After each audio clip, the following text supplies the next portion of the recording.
जय हिंद साथियों, ये जो तस्वीरें आप देख रहे हैं, जो आपको ये लग रहा होगा कि इस समय मैं किसी खेत में खड़ा हूँ।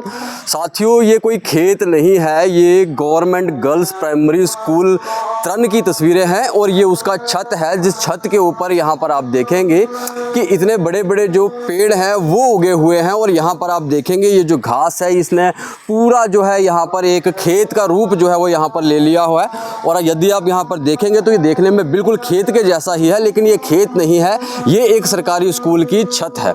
आज इसकी कुछ तस्वीरें वायरल हुई तो मुझे लगा कि यहाँ पहुंचकर मैं आपको वो सारी तस्वीरें दिखाऊं और ये जानने की कोशिश करूं कि आज इस दौर में जहाँ पर हमारा देश जो है वो तरक्की कर रहा है, हमारे देश में विकास हो रहा है, लेकिन इस विकास के बीच में ये बदनसीब तस्वीरें क्यों हैं, क्या कारण है, किस कारण से ये स्कूल जो है इसकी इतनी बुरी हालत है, यही जानने के लिए मैं आज यहाँ पर पहुँचा हूँ। और मेरे साथ बातचीत करने के लिए पूर्व सरपंच हैं, उनसे बातचीत करूँगा क्योंकि ये उनकी पंचायत है और वो भली भांति जानते हैं, सारी कहानी उन्हें पता है और वो अच्छे से बता पाएंगे, इसलिए मैं उनके साथ ज़रूर बात करूँगा ताकि मैं भी ये जानने की कोशिश करूँगा। और मैं ये जानना चाहता हूँ कि एक सरकारी स्कूल, उस स्कूल की इतनी खस्ता हालत कि उसकी छत पर इतने बड़े बड़े पेड़ उगे हुए हैं, यहाँ पर आप आसपास देखेंगे तो पूरी झाड़ियाँ ही झाड़ियाँ जो हैं वो इस छत के ऊपर उगी हुई हैं।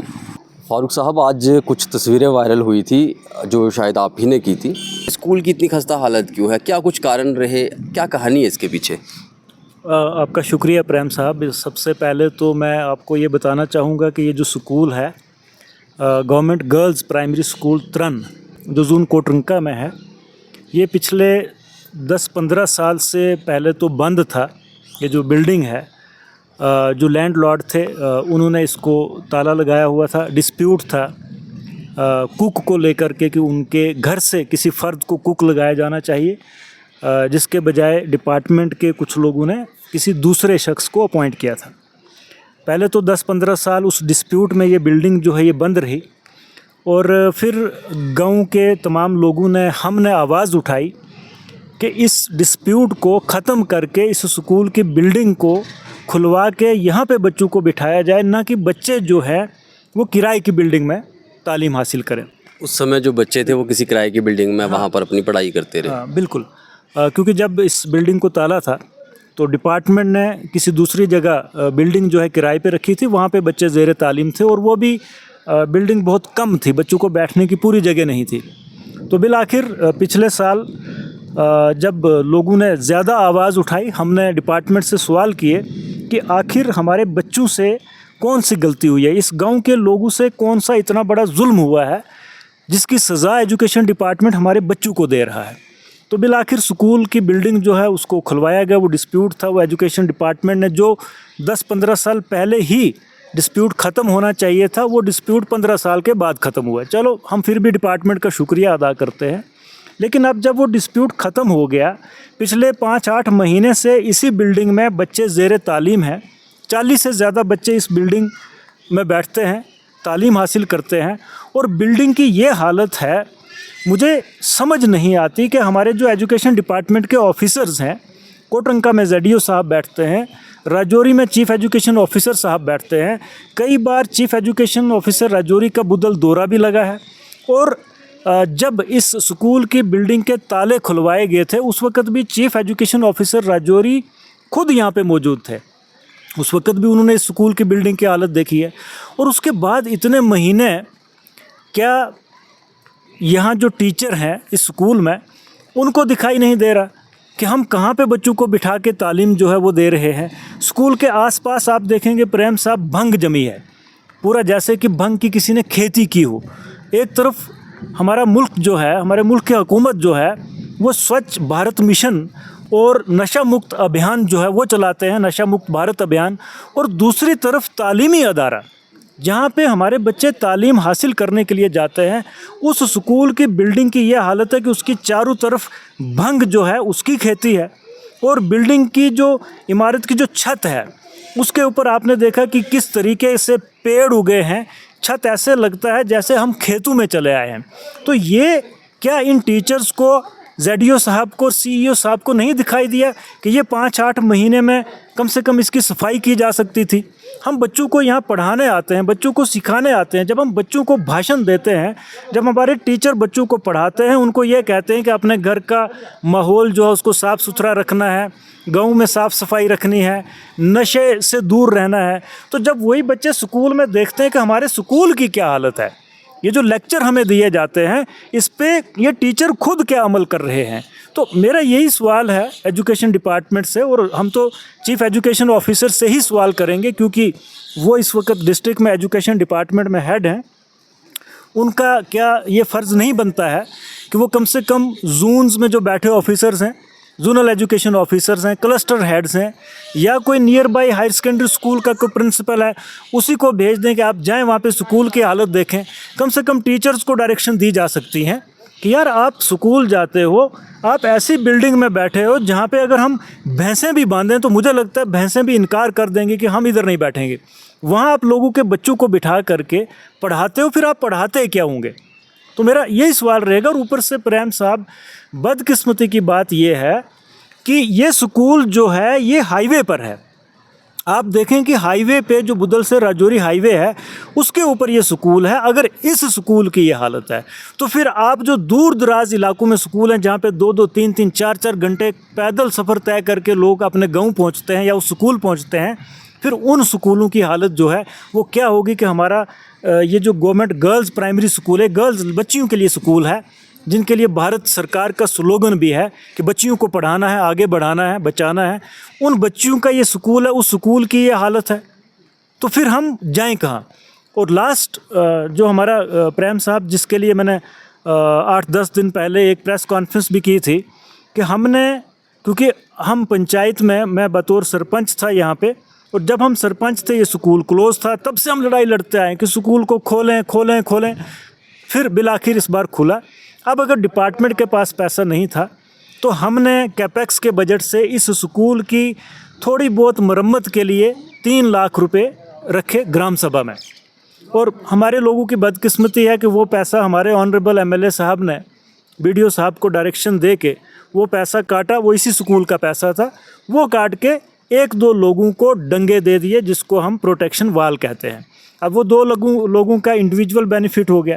यहाँ पे अगर वो 2-3 लाख रुपए लगता तो और कुछ नहीं होता। ये अनसेफ बिल्डिंग है, लेकिन फिर भी बच्चों के बैठने के लिए साफ़ सुथरी जगह बन सकती थी जब तक सरकार की तरफ से कोई और इसके लिए फंड्स रिलीज़ नहीं किए जाते।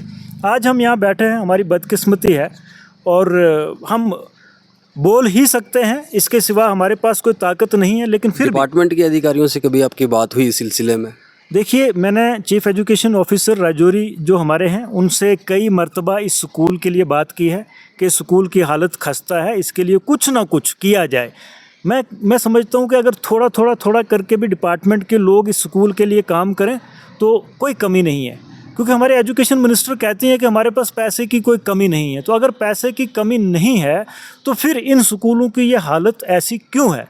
मैंने चीफ एजुकेशन ऑफिसर से बात की, ZDO कोटरंका से बात की, इवन कि आप यकीन करें हमने ऑनरेबल MLA साहब से भी बात की कि हमारे इलाके में इस किस्म के बहुत सारे स्कूल हैं जिनकी बिल्डिंग्स नई तामीर करने की ज़रूरत है। कई स्कूल ऐसे हैं जिनको छोटा मोटा रिपेयर करके भी हम काम चला सकते हैं, लेकिन हमारी बात को हमेशा अनसुना कर दिया जाता है। आज भी मैंने वही एक कोशिश की कि हम बात करें, हम बोलें, हम बताएं लोगों को कि हमारे स्कूलों की जो सड़कों पर स्कूल हैं उनकी यह हालत है, तो गांव के स्कूलों की क्या हालत होगी। तो आपके ज़रिए से मैं आज भी चीफ एजुकेशन ऑफिसर राजौरी से रिक्वेस्ट ही करूंगा कि हम नहीं चाहते कि किसी किस्म के लॉ एंड ऑर्डर की आपको दिक्कत आए यहाँ पे। हम चाहते हैं कि पुरअमन तरीके से आप हमारा इस मसले को हल करें, हमारी इस बिल्डिंग का कुछ करें।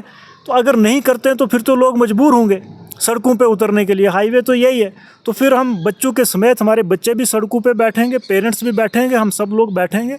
फिर जब तक हमारा मसला हल नहीं होता फिर हम हाईवे तब तक ओपन नहीं करेंगे। और सब एक चीज़ और जानना चाहूँगा आपसे कि बिल्डिंग कब बनी थी, कितनी पुरानी बिल्डिंग है ये देखने में तो काफ़ी पुरानी लग रही है। प्रेम साहब, मैं आपको बताऊं कि ये जो स्कूल है गवर्नमेंट गर्ल्स प्राइमरी स्कूल तरन, ये बहुत पुराना स्कूल है। मुझे लगता है 1980 से पहले का स्कूल है। और ये बिल्डिंग तभी की है? बिल्कुल 1980 से पहले का स्कूल है। इस स्कूल से कई लोग पढ़ के इस वक्त रिटायर हुए हैं, कोई हेडमास्टर रिटायर हुआ है, कोई ZDO रिटायर्ड हुआ है, कोई आर्मी से रिटायर्ड हुआ है, कोई पुलिस से सब इंस्पेक्टर रिटायर हुए हैं इसी स्कूल से पढ़ के। तो कम से कम मुझे लगता है कि इसे आज हाई स्कूल होना चाहिए। बिल्कुल ये होना चाहिए था, लेकिन हमारे लोगों की बदकिस्मती है कि हम बात तो करते हैं लेकिन हमारी बात कहीं पे सुनी नहीं जाती। और मुझे लगता है कि कहीं ना कहीं जो हमारा ये गांव है, हमारे गांव के लोग बहुत शरीफ हैं और हमारे लोगों की शराफत का तमाम लोग नाजायज़ फ़ायदा उठाते हैं। उसमें पॉलिटिशियन भी हैं, उसमें तमाम डिपार्टमेंट्स के ऑफिसर्स भी हैं जिनको ऐसा नहीं करना चाहिए। हमारे लोगों को आपने देखा होगा कभी भी मतलब अपने मसाइल को लेकर के एकदम एग्रेसिव नहीं हुए हैं, बस तमीज़ के साथ बड़े प्यार से गुजारिश ही की है ऑफिसर्स के सामने कि आप हमारे इन मसलों का हल करें। लेकिन मुझे लगता है कि वही हमारे ऑफिसर्स को समझ में नहीं आता। क्या ये बिल्डिंग सेफ लगती है आपको? भूकंप के झटके झेलने लायक है ये इमारत? बिल्कुल नहीं, कोई बड़ा नुकसान हो सकता है, बिल्कुल भी नहीं। मैं इसीलिए जब हमारी ग्राम सभा हुई थी तो मैंने ग्राम सभा में जितने भी लोग वहाँ पे मौजूद थे मैंने उनसे कहा था कि हमारे बच्चे वहाँ पढ़ते हैं, अगर आप चाहो तो ग्राम सभा से इस जो हमारा कैपेक्स का पैसा है 3-1 लाख रुपए हम लगाते हैं, इसको कहीं से पिलर विलर भी खड़े करते हैं, थोड़ा बहुत प्लस्तर वस्तर करके थोड़ा बहुत इसको हम सेफ भी कर सकते हैं और साफ़ सुथरा भी बना सकते हैं। लेकिन फिर वो प्लान का जो है आपने देखा, वो प्लान पूरे जम्मू कश्मीर में ही, लेकिन हमारी कॉन्स्टिट्यूंसी में भी MLA साहब की डायरेक्शन से वो पूरा प्लान चेंज हो गया और उन्होंने किसी को ज़ाती फ़ायदा देने के लिए पैसा जो है वहाँ पे ज़ाया किया, वरना चलो थोड़ा बहुत हो सकता था। ये बिल्डिंग अनसेफ है और अगर भूचाल आता है कभी, मेरा अल्लाह ना करे, पिछले दिनों में भी एक भूचाल आया था, अगर उससे थोड़ा सा भी मामूली भी 10% भी अगर थोड़ा ज़्यादा बढ़ जाता है उसका जो है वो रेशो, तो मुझे लगता है कि हमारा बहुत बड़ा नुकसान हो जाएगा और ये बिल्डिंग अंदर बैठ के बच्चों को पढ़ने के काबिल तो बिल्कुल भी नहीं है। बहुत बहुत धन्यवाद। बहुत शुक्रिया। साथियों, ये जो स्कूल है ये बुद्धल राजौरी बिल्कुल हाईवे के ऊपर है और इस समय मैं बिल्कुल स्कूल के पीछे खड़ा हूँ और यहाँ पर आप देखेंगे तो यहाँ पर सिर्फ़ और सिर्फ यहाँ पर घनी घास, गंदगी और भांग के झाड़ जो हैं वो यहाँ पर देखने को मिलेंगे।